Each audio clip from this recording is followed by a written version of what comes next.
പ്രിയമുള്ള കുട്ടികളെ, നിങ്ങളെല്ലാവരും ഞാൻ എക്കണോമിക്സിന്റെ അടുത്തൊരു വീഡിയോ ക്ലാസ്സിലേക്ക് സ്വാഗതം ചെയ്യുകയാണ്.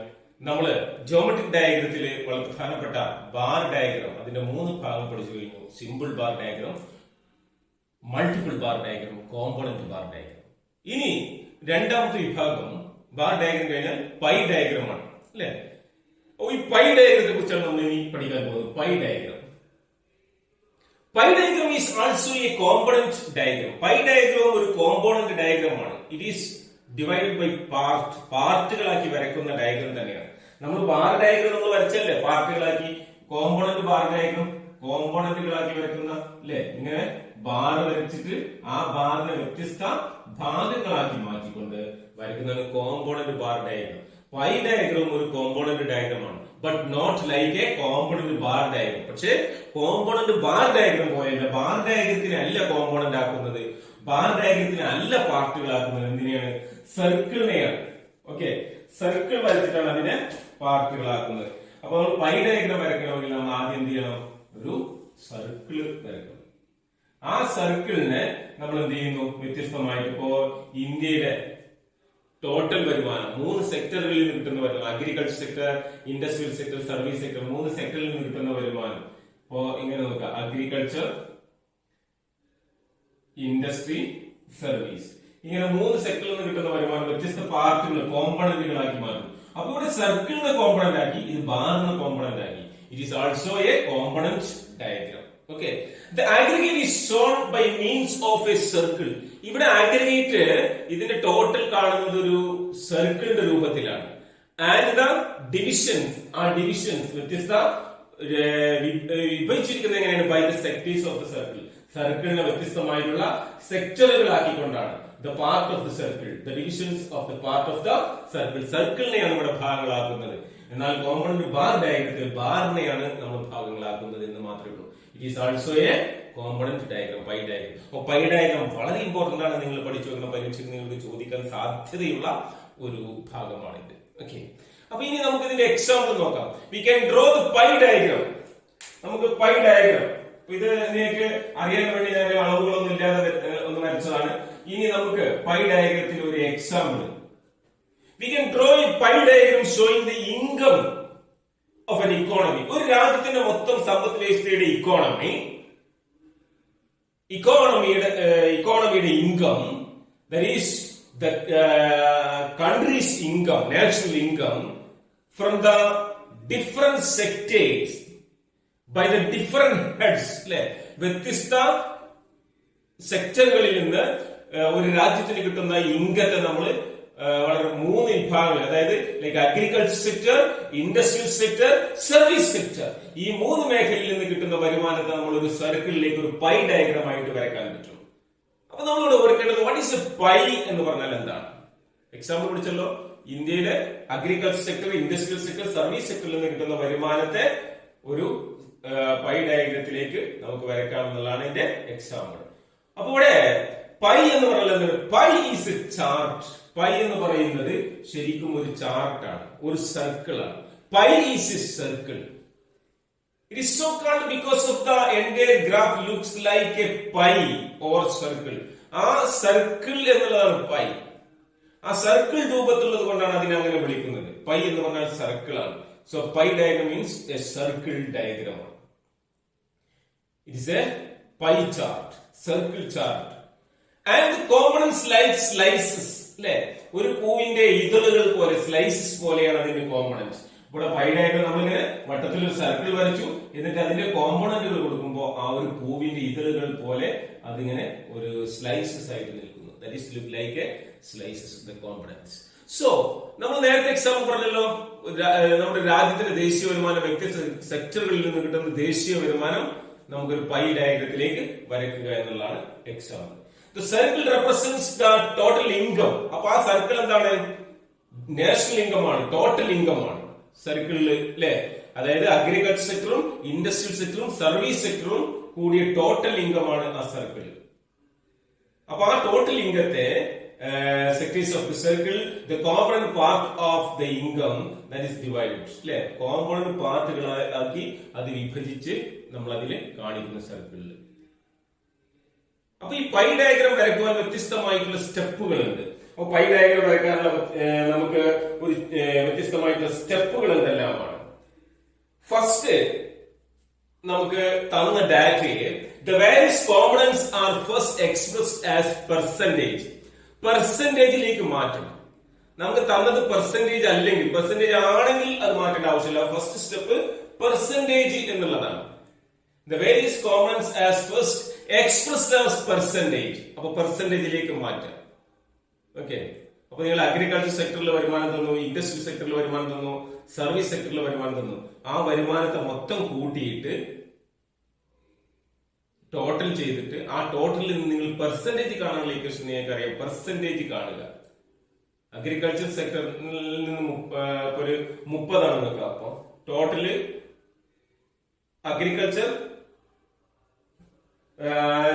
അഗ്രികൾച്ചറിന്റെയും അതേ രീതിയിൽ ഇൻഡസ്ട്രിയുടെയും സർവീസ് സെക്ടറിന്റെയും ടോട്ടൽ കണ്ട് പെർസെന്റേജ് കാണണം. അഗ്രികൾച്ചർ എങ്ങനെയാണ് പെർസെന്റേജ് കാണുന്നത്? യെസ്, നമ്മള് സംഖ്യയെ 100 കൊണ്ട് ഗുണിച്ച് ടോട്ടൽ കൊണ്ട് ഹരിച്ചു കഴിഞ്ഞാൽ x into 100 by total is equal to percentage. Percentage നമുക്ക് കിട്ടും. അത് നമുക്ക് എക്സാമ്പിളിലൂടെ മനസ്സിലാക്കാം. അങ്ങനെ പെർസെന്റേജ് കാണുന്നു. അപ്പൊ നമ്മൾ മനസ്സിലാക്കിയ പെർസെന്റേജ് കാണുന്ന ഒന്നാമത്തെ. രണ്ടാമത്തെ കാര്യം, ദ പെർസെന്റേജ് ആർ മൾട്ടിപ്ലൈസ്ഡ് ബൈ 3.6. പെർസെന്റേജിനെ നമ്മൾ 3.6 കൊണ്ട് ഗുണിക്കുക. പെർസെന്റേജിന് 3.6 കൊണ്ട് ഗുണിക്കുക. അപ്പൊ we can get the angle or degree. അപ്പൊ നമുക്ക് ഡിഗ്രി എന്നുള്ള കോളം കിട്ടും. അപ്പൊ പെർസെന്റേജ് ആക്കി, പെർസെന്റേജ് ഡിഗ്രി ആക്കി, ഡിഗ്രി ആക്കി കഴിഞ്ഞാൽ പിന്നെ നമുക്ക് വരക്കാലോ. പിന്നെ then third step, then draw a circle and sectors are arranged according to size. നമ്മൾ സർക്കിൾ വരച്ച് അതിന്റെ സെക്ടറുകളൊക്കെ സൈസ് അനുസരിച്ച് അതിന്റെ വലിപ്പത്തിനനുസരിച്ച് നമ്മൾ സെറ്റ് ചെയ്യുക എന്നുള്ളതാണ്. പിന്നെ നമ്മൾ ഡയഗ്രാം വരയ്ക്കുക എന്നുള്ളത് തന്നെയാണ് മൂന്നാമത്തെ സ്റ്റെപ്പ്. അപ്പൊ ഏറ്റവും നല്ലത് ഏറ്റവും ടോപ്പിൽ നിന്ന് തുടങ്ങി ഏറ്റവും വലുത് അതിന്റെ ചെറുത്, അങ്ങനെ ഏറ്റവും കൂടുതലുള്ളത് ആദ്യം വരച്ച് അതിന്റെ കുറച്ചുള്ളത് പിന്നെ അതിന്റെ കുറച്ചുള്ളത്, ഇങ്ങനെ വരയ്ക്കുന്നതാണ് ഏറ്റവും നല്ലത്. ഏതായാലും ഏറ്റവും നല്ലതാണ് it is and the running in clockwise. ക്ലോക്ക് വൈസിൽ വരയ്ക്കുന്നത് ഏറ്റവും ഉത്തമമാണ്. ഇനി മറ്റു രീതിയിൽ വരച്ചാൽ അത് തെറ്റാണ് എന്നല്ല, അതിന്റെ ഏറ്റവും ഭംഗിയായിട്ടുള്ള കാര്യമാണ്. വലുതിൽ ചെറുതിലേക്ക് വരയ്ക്കുക, ക്ലോക്ക് വൈസിൽ റൺ ചെയ്യുക. ക്ലോക്ക് ഇങ്ങനെയല്ലേ പോവുക, ആ ക്ലോക്കിന്റെ സൂചി കറങ്ങുന്ന അതേ രീതിയിൽ നമ്മൾ സെക്ടറുകൾ വരയ്ക്കുക എന്നൊക്കെയുള്ളതിന്റെ വളരെ ഗുണകരമാണ്. അപ്പൊ സ്റ്റെപ്പ് പഠിച്ചു. ഒന്ന് പെർസെന്റേജ്, രണ്ടാമത്തെ ഡിഗ്രി ആക്കി മാറ്റാം. പെർസെന്റേജിനെ ഡിഗ്രി ആക്കി മാറ്റാൻ പെർസെന്റേജ് ആക്കിയതിനു ശേഷം നിങ്ങൾ 3.6 കൊണ്ട് ഗുണിച്ചാൽ മതി. പെർസെന്റേജ് ആക്കാതെ ഗുണിച്ചാൽ ഡിഗ്രി ആവില്ല.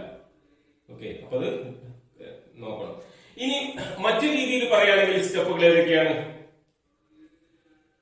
ആദ്യം പെർസെന്റേജ്, ആ പെർസെന്റേജിന്റെ ഫ്രാക്ഷൻ ആക്കാം. പെർസെന്റേജ് ഇപ്പൊ 20% നിങ്ങൾക്ക് തന്നു നോക്കാം. 20 ഒരു പെർസെന്റേജ് 20% കിട്ടി. 20% first step percentage. Then second step, ഈ 20% നിങ്ങൾ എന്ത് ചെയ്യണം? ഫ്രാക്ഷൻ ആക്കി മാറ്റണം. ഫ്രാക്ഷൻ. രണ്ടാമത്തെ സ്റ്റെപ്പ് എന്താണ്? ഫ്രാക്ഷൻ എന്നുള്ളതാണ്. ഫ്രാക്ഷൻ ആക്കി മാറ്റുക. അപ്പൊ അതിനെന്തായി? 20/100. 20/100. ഓക്കെ. മൂന്നാമത്തെ സ്റ്റെപ്പ്, അതിനെ ആംഗിൾ ഓർ ഡിഗ്രി ആക്കി മാറ്റുക. Angle or degree. ഡിഗ്രിയിലേക്ക് മാറ്റാൻ എന്താ മാർഗം? ഡിഗ്രിയിലേക്ക് മാറ്റണമെങ്കിൽ ഈ ഫ്രാക്ഷനെ നമ്മൾ എന്ത് ചെയ്യണം? 360 കൊണ്ട് ഗുണിക്കണം. അപ്പൊ 20/100 × 360 സമം എത്രയാണ് കിട്ടുന്നത്? ഇവിടെ കിട്ടുന്നത് മിക്കവാറും ഒരു 72 ആയിരിക്കും. അപ്പൊ ഇങ്ങനെ ഓരോന്നും ചെയ്യും. അപ്പൊ ഇനി നിങ്ങൾ അർത്ഥം ചെയ്ത് നോക്കും. ഒരു 18% ആണ് നോക്കുക. 18%. ഫസ്റ്റ് പെർസെന്റേജ്, ഒന്നാമത്തെ സ്റ്റെപ്പ് പെർസെന്റേജ് കാണുക, find the percentage. Second step go to the fraction. Fraction എന്ന് പറഞ്ഞാൽ 18 ആണ്, 18/100. Okay. Next fraction into total degree 360. ആ ഫ്രാക്ഷനെ ടോട്ടൽ ഡിഗ്രി കൊണ്ട് ഗുണിക്കുക. 360 18/100 × 360 ഈസ് ഈക്വൽ ടു, അതിന്റെ ആൻസർ എത്രയാണ് കിട്ടുന്നത്? ഇവിടെ ആൻസർ 64.8. ഇങ്ങനെ ഓരോന്നും ഡിഗ്രി ആയി. ഈ ഡിഗ്രി കണ്ടാൽ പിന്നെ നമുക്ക് സർക്കിൾ വരയ്ക്കാം. ഡിഗ്രി കണ്ടതിന് ശേഷം നമ്മൾ എന്ത് ചെയ്യാം? ഒരു സർക്കിൾ വരയ്ക്കുക, നമ്മള് സെന്റർ മാർക്ക് ചെയ്യുക, എന്നിട്ട് ഒരു ലൈൻ നമ്മൾ വരയ്ക്കുക, എന്നിട്ട് ഈ ലൈനിൽ നമ്മൾ പ്രൊട്രാക്ടർ വെച്ച് 72 ഡിഗ്രി മാർക്ക് ചെയ്യുക, പ്രൊട്രാക്ടർ വെച്ച് മാർക്ക് ചെയ്യുക. ഓക്കെ, അത് നമുക്ക് പ്രൊട്രാക്ടർ വെച്ചിട്ട് നമ്മൾ അതിന്റെ പിന്നെ ഈ ലൈനിൽ പ്രൊട്രാക്ടർ വെച്ച് അടുത്ത 64.8, പിന്നെ ബാക്കി ഇങ്ങനെ നമ്മൾ ഓരോന്നും വരയ്ക്കുക. ഇതാണ് ഇത് വരയ്ക്കാനുള്ള മാർഗം. അതിലേക്ക് പോവാം. അപ്പൊ നിങ്ങൾ മനസ്സിലാക്കി വെക്കുക. നമുക്ക് അടുത്തായിട്ട് ഒരു കണക്ക് ചെയ്യാം. അപ്പൊ ക്വസ്റ്റ്യൻ നോക്കൂ. നിങ്ങൾ പൈ ഡയഗ്രം എന്താണെന്ന് പഠിച്ചു. അതിന്റെ ഫസ്റ്റ് നമ്മൾ ചെയ്യേണ്ട സ്റ്റെപ്പുകൾ, വരയ്ക്കുന്നതിന് മുമ്പ് നമ്മൾ ചെയ്യേണ്ട സ്റ്റെപ്പുകൾ ഒന്ന് പെർസെന്റേജ്, മറ്റൊന്ന് ഫ്രാക്ഷൻ, മറ്റൊന്ന് fraction into 360 is equal two degree കിട്ടി അല്ലെ. അപ്പൊ ഒന്ന് പെർസെന്റേജ്, മറ്റൊന്ന് ഫ്രാക്ഷൻ ആക്കി, പിന്നെ അതിന് ഡിഗ്രിയിലേക്ക് മാറ്റുക. ഇത് 3 സ്റ്റെപ്പുകൾ. ഇനി നമുക്ക് അടുത്ത ചോദ്യം നോക്കൂ. നിങ്ങൾ question okay. The following figures relate to the cost of construction of a building in Kerala. Items: cement, steel, bricks, timber, labor, miscellaneous. And the expenditure അപ്പുറത്ത് കൊടുത്തിട്ടുണ്ട്. Items expenditure 20%, 18%, 10%, 15%, 25%, 12%. പെർസെന്റേജിലാണ് കൊടുത്തത്. ഇനി നമ്മൾ പെർസെന്റേജ് ആക്കേണ്ട ആവശ്യമില്ല. പെർസെന്റേജിൽ തന്നാൽ പിന്നെ നമ്മൾ ഫസ്റ്റ് സ്റ്റെപ്പ് കഴിഞ്ഞു എന്നതിന്റെ അർത്ഥം. അവർ തന്നാൽ ഇനി പെർസെന്റേജിൽ അല്ല തന്നതെങ്കിലോ റുപ്പീസിലൊക്കെ തന്നു. അപ്പൊ നമ്മൾ എന്താ ആക്കണം? അതിന് പെർസെന്റേജ് ആക്കണം. നമ്മൾ ഫസ്റ്റ് സ്റ്റെപ്പ് നമ്മൾ ചെയ്യണം. ഇവിടെ നമ്മൾ ഫസ്റ്റ് സ്റ്റെപ്പ് ചെയ്യേണ്ട ആവശ്യമില്ല. പെർസെന്റേജിൽ തന്നു. ഇനി രണ്ടാമത്തെ സ്റ്റെപ്പ് നമ്മൾ ഫ്രാക്ഷൻ ആക്കുക. അപ്പൊ നേരത്തെ നമ്മൾ ഫ്രാക്ഷൻ ആക്കിയില്ലേ? എങ്ങനെയാണ്? ഓരോന്നിനും ഡിഗ്രി കാണാം. യെസ്, 20/100, 20/100 × 360, 72. ഓക്കെ, ദെൻ 18, രണ്ടാമത് 18%. 18% എങ്ങനെയാണ്? 18/100 × 360 is equal to 64.8. Then bricks 10 അല്ലെ. 10/100 × 360, that is 36. Then next 15 ആണ്. 15/100 × 360 is equal to 54. 25/100 × 360 is equal to 90. Then 12/100 × 360 is equal to 43.2.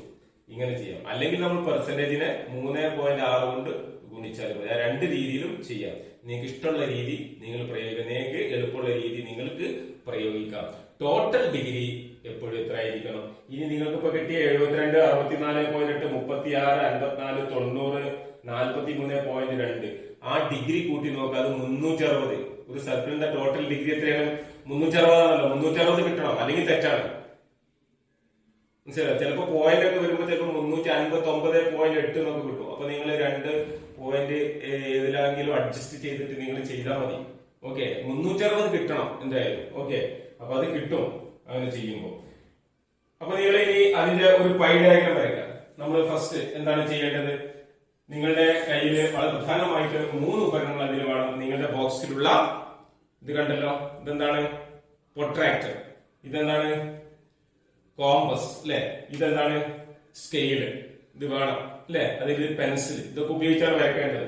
ആദ്യം തന്നെ നിങ്ങൾ ചെയ്യേണ്ടത് സർക്കിൾ വരയ്ക്കുക. ഇപ്പൊ നിങ്ങൾ കോമ്പസ് ഉപയോഗിച്ചാണ് വരയ്ക്കേണ്ടത്. ഇവിടെ നമുക്ക് ഇതിൽ കോമ്പസ് ഉപയോഗിച്ച് വരയ്ക്കാൻ പറ്റാത്തത് കൊണ്ട് ഞാൻ ജസ്റ്റ് വരയ്ക്കുന്നു. പക്ഷെ നിങ്ങൾ അങ്ങനെ വരയ്ക്കുന്നത്, നിങ്ങൾ കോമ്പസ് ഉപയോഗിച്ച് വളരെ വൃത്തിയായിട്ട് വരയ്ക്കുക.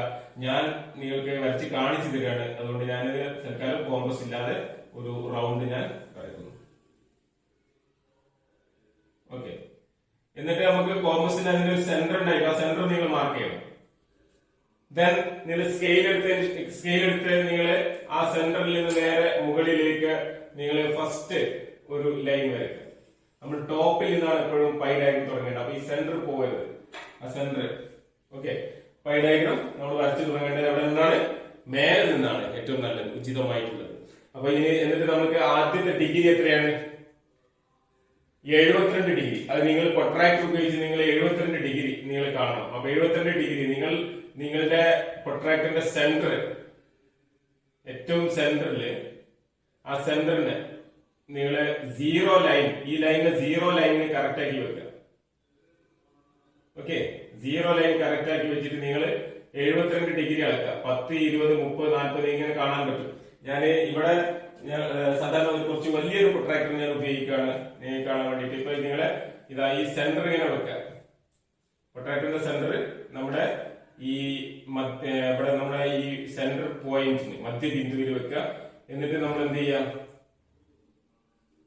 യെസ്, നമ്മള് അതിനെ വെച്ചതിന് ശേഷം 72 കണ്ടോ, 10, 20, 30, 40, 50, 60, 70, 71, 72 നമ്മളൊരു പോയിന്റ് ഇട്ടു. ആ 72 പോയിന്റ് ഇട്ടതിന് ശേഷം പിന്നെ നമ്മള് നമ്മുടെ സ്കെയിൽ ഉപയോഗിച്ച് നിങ്ങൾ എന്ത് ചെയ്യുക, ആ 72നെ സെന്ററിൽ നിന്ന് യോജിപ്പിക്കുക. 72 സെന്ററിലേക്ക് യോജിപ്പിക്കുക. നമുക്ക് അത് കിട്ടി കേട്ടോ, യോജിപ്പിക്കുക. ഇങ്ങനെ എന്നിട്ട് അടുത്തത് ചെയ്യാം. അടുത്തത് എന്ത് ചെയ്യണം, നമ്മളിപ്പോ വരച്ച ലൈനിലാണ് നിങ്ങൾ വെക്കേണ്ടത്. അടുത്തത് 72 കഴിഞ്ഞ ശേഷം 64.8 ഇങ്ങനെ വെക്കുക. ഈ സെന്റർ 0 ലൈൻ കറക്റ്റ് ആക്കി വെക്കുക. എന്നിട്ട് നമ്മൾ 64, 10, 20, 30, 40, 50, 60, 64.8 എന്താ. എന്നിട്ട് നമ്മൾ സ്കെയിൽ വെച്ച് വരയ്ക്കുക. സ്കെയിൽ ഉപയോഗിച്ച് വരയ്ക്കുക. ഞാനിവിടെ പ്രൊട്രാക്ടറിന്റെ ഭാഗം സ്കെയിലാക്കി വരയ്ക്കുകയാണ്. ഓക്കെ, നിങ്ങൾ സ്കെയിൽ ഉപയോഗിച്ച് വരയ്ക്കാം, പ്രൊട്രാക്ടർ കൊണ്ട് വരയ്ക്കാം. ഇങ്ങനെ ക്ലിയർ ആയിരിക്കണം. ഇനി മൂന്നാമത്തെ എത്രയാണ്, 36 അപ്പോ 20%, ഇത് 18%. ഈ സർക്കിളിന്റെ പുറത്ത് നമുക്ക് എഴുതാം 18%. ദെൻ മൂന്നാമത്തത് ഇതേ ലൈൻ, ഈ അടുത്ത് നമ്മളിപ്പോ വരച്ച ലൈനിൽ നമ്മൾ 0 സെന്ററിൽ വെച്ച് 0 കറക്റ്റ് ആക്കി ഇവിടെ സെന്ററിൽ വെക്കാം. എന്നിട്ട് ഇവിടെ 0 കറക്റ്റ് ആക്കി, ഈ ലൈൻ 0 കറക്റ്റ് ആക്കി.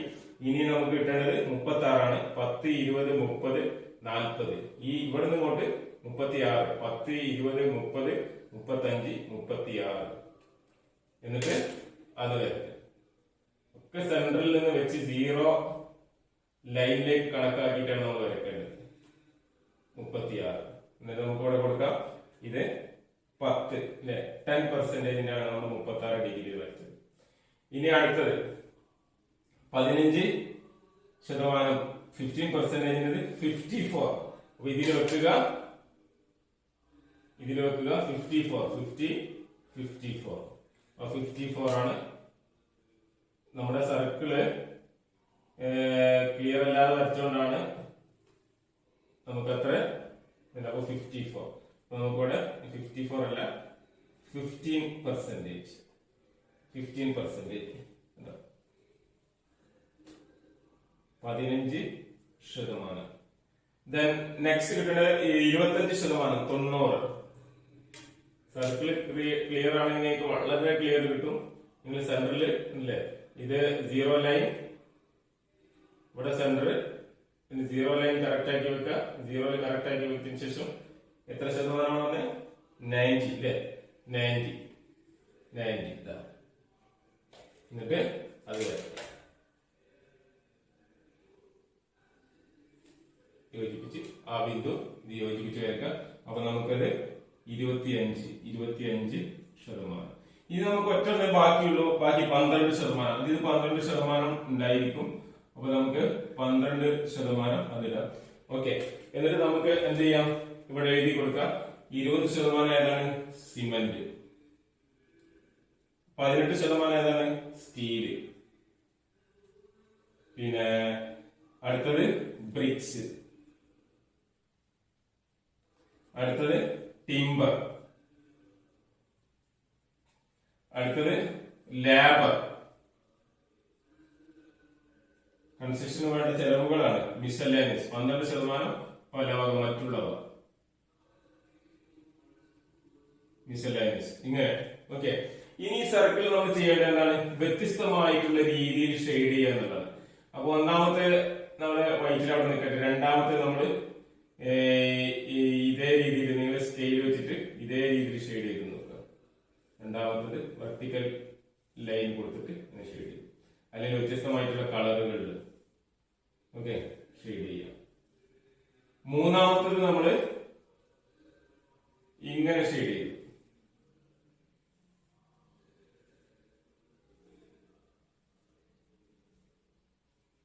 ഓക്കെ, നാലാമത്തെ നമ്മള് മൂന്നാമത്തെ ചെയ്തതാണിത് അല്ലെ. അപ്പൊ നാലാമത്തെ നമ്മൾ വേറെ രീതിയിലാണ് നമ്മൾ ചെയ്യേണ്ടത്. അപ്പൊ അതിനെ നമ്മൾ കള്ളികളാക്കി മാറ്റി. ഓക്കെ, നാലാമത്തെ. അഞ്ചാമത്തെ നമ്മള് വേറെ രീതിയിൽ ചെയ്യണം.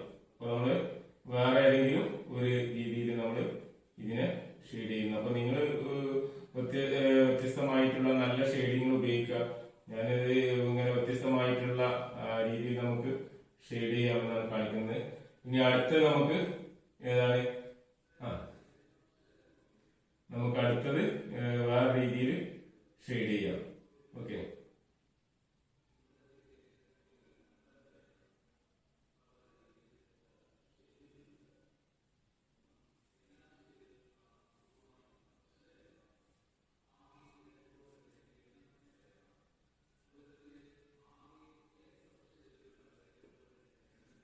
അപ്പൊ ഇതും ഒരുപോലെ തോന്നുന്നുണ്ടെങ്കിൽ നിങ്ങൾ അതിനെ വ്യത്യസ്തമാക്കി മാറ്റുക. വ്യത്യസ്തമാക്കി മാറ്റണമെങ്കിൽ അതിനിടയിലൊക്കെ വ്യത്യസ്തമായിട്ടുള്ള രീതികൾ നമ്മൾ അവലംബിക്കണം.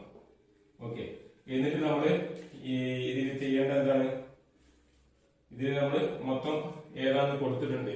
ഇനി നമുക്ക് മനസ്സിലാവും എന്താണ് 20% സിമന്റ് ഓരോന്നിന്റെയും അളവുകൾ കാണിക്കുന്നതാണ് ഒരു ലേബർ നോഡ്. ഓക്കെ, അപ്പൊ ഇനി നിങ്ങൾക്ക് അവിടെ ചോദ്യം തന്നിട്ടുണ്ട്, draw a pie diagram. Pie diagram വരക്കാനുള്ള ഒരു ചോദ്യം, അത് ഉപയോഗിച്ച് നിങ്ങൾ പൈ ഡയഗ്രാം ഒന്ന് വരച്ചു നോക്കുക. Okay, thanks to all.